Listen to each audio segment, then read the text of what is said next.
Our speaker this morning is Paul Racine. Paul used to attend here. He's since founded Doulos Ministries and ministers to and helps encourage youth groups across the region, but also and youth pastors across the region, but also works with Cree Native people, both in northern Quebec and in the local Ottawa area. Paul, would you come and share God's word with us, please?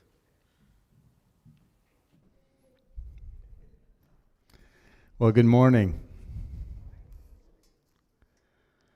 It's good to be able to be here with you this morning, be able to share a whole bit. And Les is right, I have been quite active over quite a few years now in youth ministry. And as a matter of fact, I was attending, we weren't called Pine Grove back then, St. Laurent Bible Chapel. And then Carson Grove. Yeah, and so there are a few people I recognize from back in those days as well, but that's where I was in university, gave my life to Christ, and started attending St. Laurent Bible Chapel, and it's been quite the journey since then.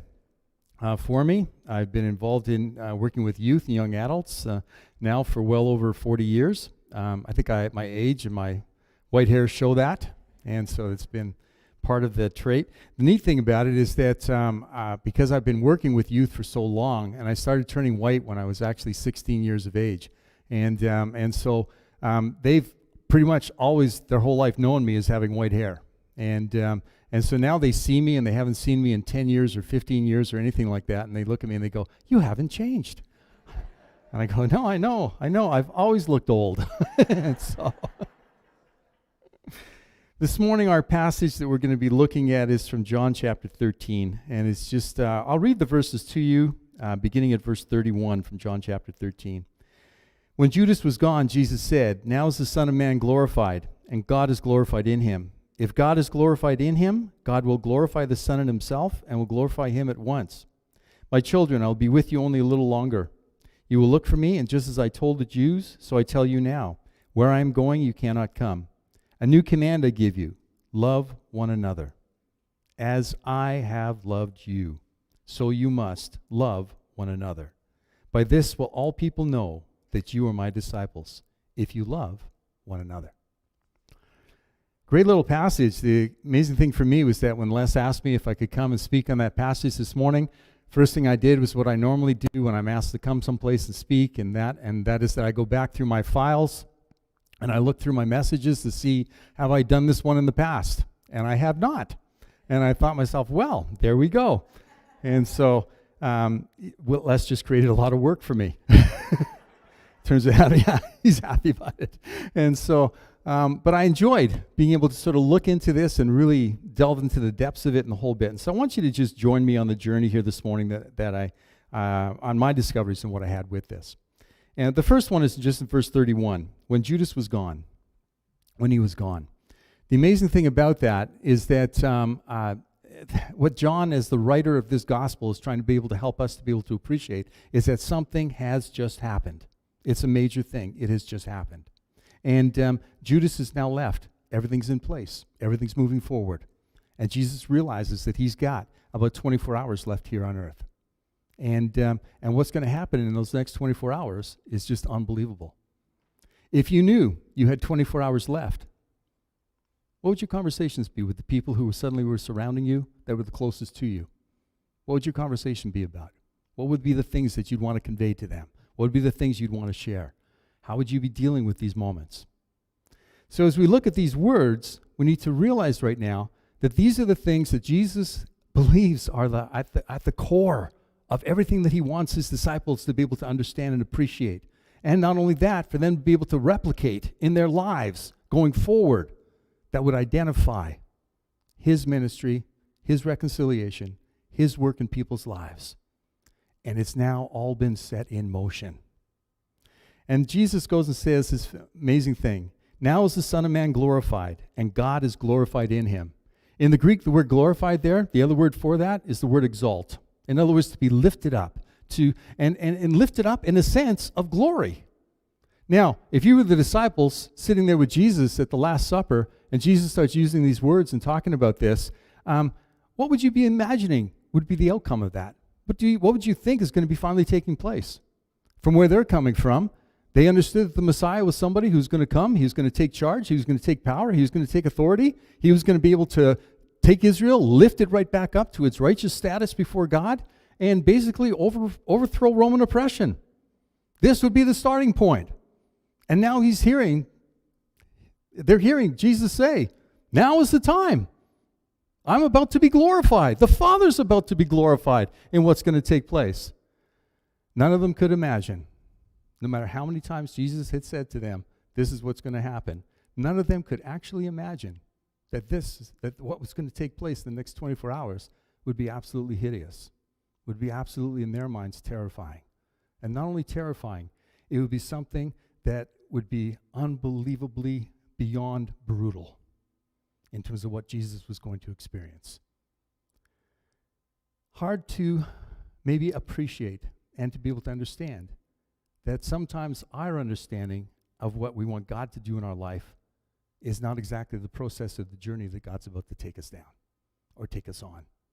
But instead, that path that he's going to be taking us down is sometimes something that we're looking at, we're going, God, I don't get it. I don't get it. I mean, you said that you want me to have life and have it in abundance. You want me to be able to experience your blessings and experience them on amazing levels. But God, look what's happening in my story right now. But isn't it amazing, too, that Jesus took no shortcuts? He took no shortcuts. He took a path that involved an unbelievable amount of suffering. And in that path, it brought glory to the Father, and Jesus ultimately is glorified as well. And in our lives, that's what he wants to be able to see as well. And that is that in who we are and who we are in our stories, that what you are going through, can you trust me that I will bring glory out of this? I will do that. It's interesting in that Jesus knew right from the word go that this was his destiny. In John 1, verse 29, it tells us here that, behold, the Lamb of God who takes away the sin of the world. This was his cousin, John the Baptist, who declared those words at the very beginning of Jesus' ministry. And he looked at him and he fully understood, I know what your role is. I know what it is that you were called to do. I know what's going to happen to you. You are going to be sacrificed for the sin of the world. You will pay the ultimate price of taking upon yourself all of God's judgment. You will be that sacrifice. And the amazing thing about it is that Jesus not only fully understood that, but I like what it says in Hebrews 12:2. And it's the verse that I pulled in here because I wanted you to be able to appreciate that Jesus is talking about himself being exalted here, talking about himself being glorified, the Father being glorified. And in Hebrews 12:2, it tells us this, who for the joy set before him endured the cross. What was the joy? I mean, I have often puzzled for myself over that particular verse and looked at it and felt to myself, this doesn't make a lot of sense. I mean, what was the joy? I mean, even as he went from here, from this meeting with his disciples, into the garden to pray before the Father, he's asking the Father very clearly, take this cup from me. Take this cup. If there's any other way, take this from me. Where's the joy? Where's the joy that was before him?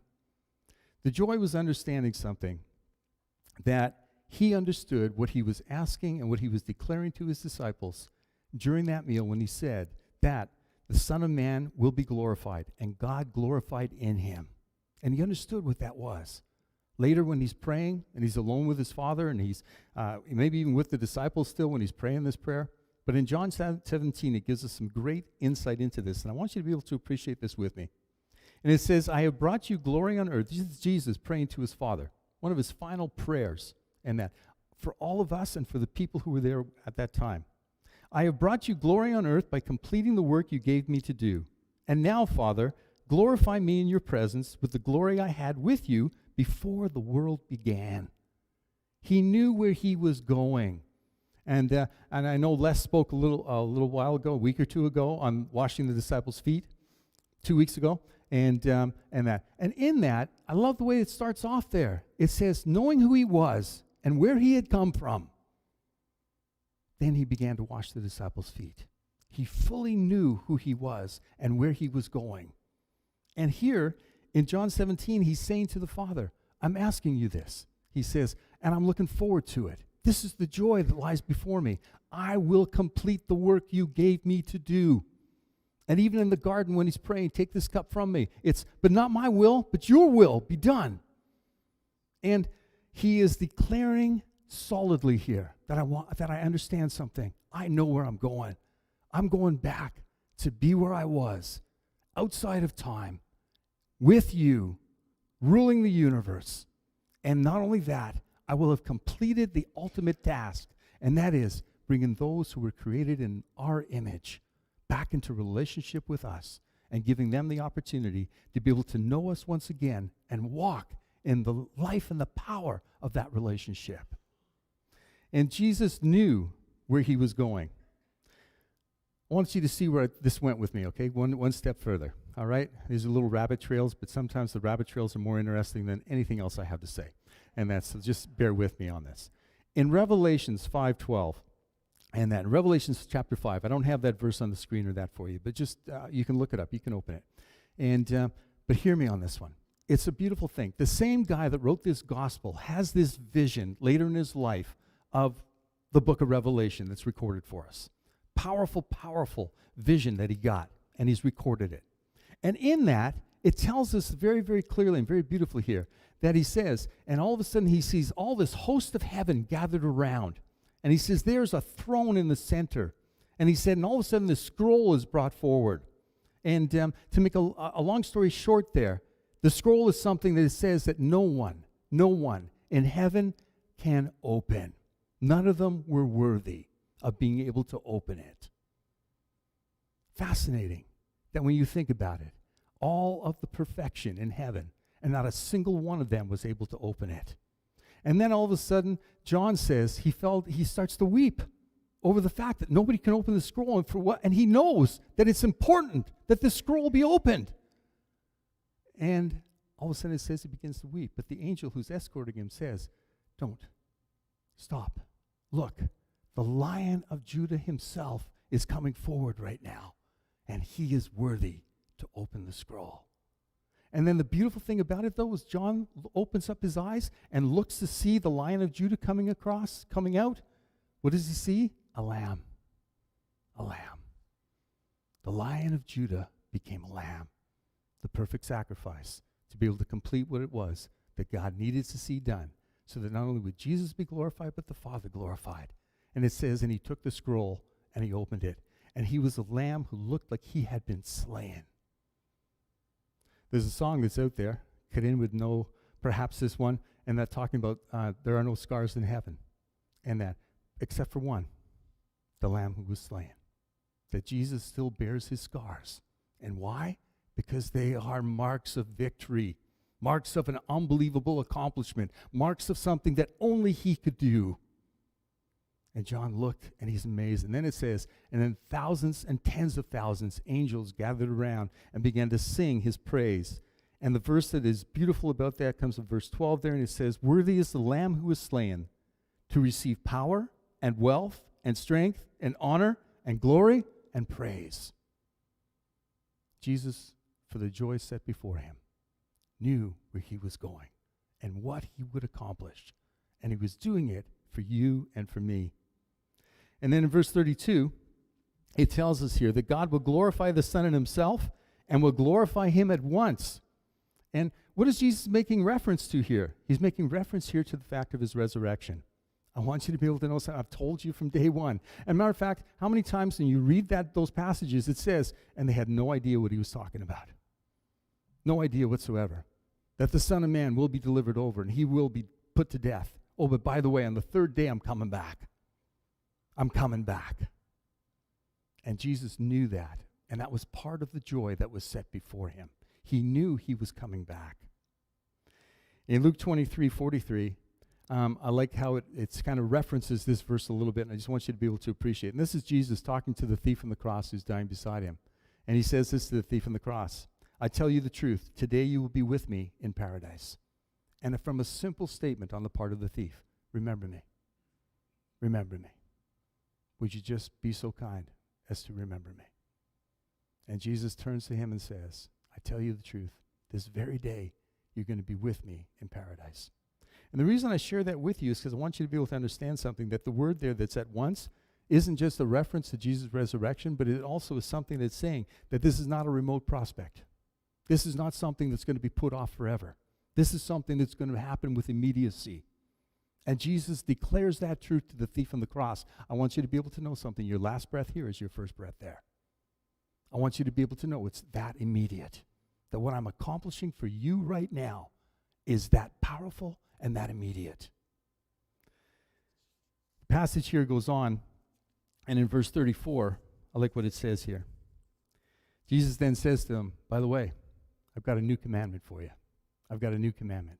I want you to be able to appreciate this commandment. This commandment I give you, love one another as I have loved you. And so you must love one another. And the word that's there for new, in terms of a new commandment, I kind of liked it because it kind of broke a pattern of thinking that I was having about this verse. And that was that this isn't simply a reintroduction of something. It isn't something where, new and improved. You ever seen that? Where you've been having this product for years, the Coke, whatever it is, Pepsi that you drink, and all of a sudden they go, it's new and improved.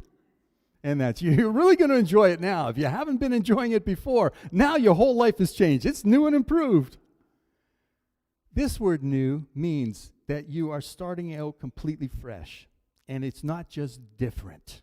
It's not just different. It is something that has been initiated and presented to you, and the truth is, it wasn't there before. It wasn't there before. And he says, I'm giving you a new command. I'm giving you a new command. And this command, by the way, in the Greek would be imperative, which means, and it has to be obeyed. Oh, by the way, you don't have a choice. You really have to obey this one. And here it is. I want you to be able to love one another as I have loved you. And I want you to be able to understand and appreciate this, okay?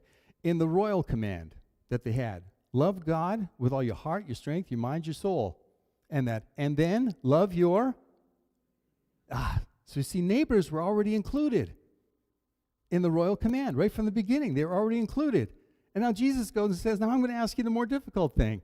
And that, because you see, he knew that it had been hotly debated as, well, who's my neighbor? And then you get the story of the Samaritan. But it had been hotly debated about who's my neighbor. And now Jesus goes and says, well, you know what? Now I'm giving you a new command. Don't worry just about loving your neighbors. I want you to love one another. I want you to love the people who are in community with you. I want you to be able to love them. Oh, by the way, here's the bar. As I have loved you. There's the bar. As a matter of fact, it's kind of beautiful. Jesus didn't say figure it out. Jesus said, no, I've left you a full example. Practice it. Put it into practice. And John 15, he reiterates this verse. He reiterates this statement, this command, in verses 13 and 14. And I thought it was important here that we look at this. He says, my command is this, love each other as I have loved you. Greater love has no one than this, that they lay down their life for their friends. He knew in the next 24 hours what he was going to do. And he makes it clear to them. And you are my friends if you do what I command. And what is it that he commands? He's commanding us to love one another. He's saying, then people will know that you truly are followers of me. That you, the word disciple, by the way, in the Greek, means not just a follower. It means to become a learner of somebody. In other words, Jesus, I'm learning from you and putting it into practice what it is that I should do. And Jesus is looking at them and saying, so I want you to be able to understand something. People will know that you really are learners of me when you are loving in a sacrificial way, an agape way. And by the way, I will show you this because I'm going to lay down my life for you. Oh, and by the way, you are my friends if you do what I command. And what is it that I've commanded? I'm telling you right now, love one another. Love one another.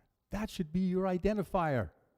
That should be the thing that totally identifies you and stands you out as being different in the world. What's beautiful about this, in terms of this identifier, is that I want you to be able to appreciate two components of this, okay? And that is, the first one is this. And that is that he's talking to 11 guys here who are having a very hard time loving each other. Talking to 11 guys that he's been with now for over 3 years. And they're having a hard time even loving one another. As a matter of fact, was probably the most disturbing, if not disgusting, thing to be able to see take place just before or during this meal was that after Jesus washes their feet, what does it say? A discussion broke out in the Gospel of Luke, and that is in Luke 22, and that is, who's the greatest? Which one of us amongst us is the greatest? And Jesus had just given them this unbelievably humble example of what it means to serve and love one another. And yet, where does their discussion take them? So, who's the greatest? Well, I think I am. Oh, no, really? I am. Oh, no. You don't understand. I really think I am. Well, you couldn't be at all because you know who you are. You were a tax collector. And that, well, you're like a legalistic Pharisee. And you over there, I mean, oh my goodness, you know what I mean? You're just out for revolution. That's all you're ever, you always want to fight. You want to fight with everybody. You know what I mean? You can't get along with anybody. Oh, yeah? Well, Jesus didn't name you two guys the sons of thunder for nothing. And that, you know? Like, I want you to be able to appreciate that. And they're all arguing with each other. Can you imagine? You know you've got 24 hours left, and you're trying to pour your heart out to be able to help them to be able to understand, and you've given them this unbelievably new command to love one another, and all of a sudden they're arguing about who's the greatest. We've never done that, right? I mean, we've never done that. That's not something that we would do in our practice, right? And that you would never look at somebody else and go, well, they'd understand if they knew what I knew. Oh, they wouldn't be doing that if they knew what I knew. Oh, they'd be treating me better if they knew what I knew. We've never done that, right? No. Here's the craziness about this whole thing. And that is that the honest truth is, wouldn't it be easier if Jesus had simply commanded us to do some other things instead of just love one another? Wouldn't it be easier? You know, in my life, I want to be able to tell you something. I can love the people around me, especially the lovely. I love the lovely. I love the people that are just, they're so amazing. I love the fact that I just love them, and I let them know that I love them because I like to be able to be affirmed by them that I love them. And so it's easy to love the lovely, isn't it? Jesus is sharing this with a whole bunch of guys that are pretty unlovely. Pretty unlovely. But isn't it fascinating that the fellow who records this for us, his name is John. His brother's name was James. And they were nicknamed by Jesus, not by the other guys, by Jesus, as the sons of thunder. In other words, you guys are so volatile, it's unbelievable. And when thunder comes, normally we don't hear it coming. But all of a sudden, you guys just, and your presence is felt and heard. John becomes transformed by the love of Jesus into somebody who then writes such a beautiful letter in 1 John where he says, and this is this love. Oh, and by the way, we don't even know how to love this way, but we were first loved this way. And we know the example, and therefore we're able to follow it. But if you're like me, or even if you're like the people back then, and that you're probably not, which is probably good that you're not like me or like them, and that I realize you're in a separate class. That's wonderful. I don't even know why I'm sharing this with you, but let me continue. And that is this. Wouldn't it be easier if it was just different command?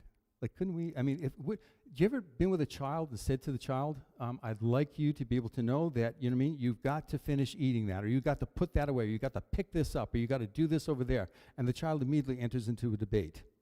And I remember this just because the other day we had our grandchildren over, and they gave them some food, and they're all going, okay, well, I'm full. And that, well, do you want dessert? Yes, I want dessert. Then you're too full to eat dessert. No, I'm not too full to eat dessert. And that, well, then you need to finish what you eat. How much of this do I need to finish what I'm eating? I mean, do I need to eat it all or just some of it? And that, how many spoonfuls do I need to eat? Well, do I have to eat these things and those things or just these things over here? You've never done any of that. I realize that. But wouldn't it have been easier if Jesus had just given us an opportunity to debate with him what the command could be? You know what I mean? Jesus, how about Bible memorization? Okay, how many verses we're able to memorize by each year? And then we can, you know, be the people who are the first to be able to say, oh, well, that verse is found at such a place, and that's what it says, and da-da-da-da-da-da-da-da. You know, no, that probably wouldn't work, Jesus? Okay. What about Bible reading? Just Bible reading, Lord. How much of the Bible do we actually read in 1 year? And for those of us who read more than the Bible in just 1 year, you know, like we do it in 6 months or 7 months, like, how about that, Jesus, be the thing that tells people that we're learners of you? Would that be okay? All right, Jesus. Well, what about if we just, church attendance? Let's just go with church attendance, Jesus. Would that be okay? Could we just do it by church attendance? No, that wouldn't work either. Okay. How about the fact of things that we hate?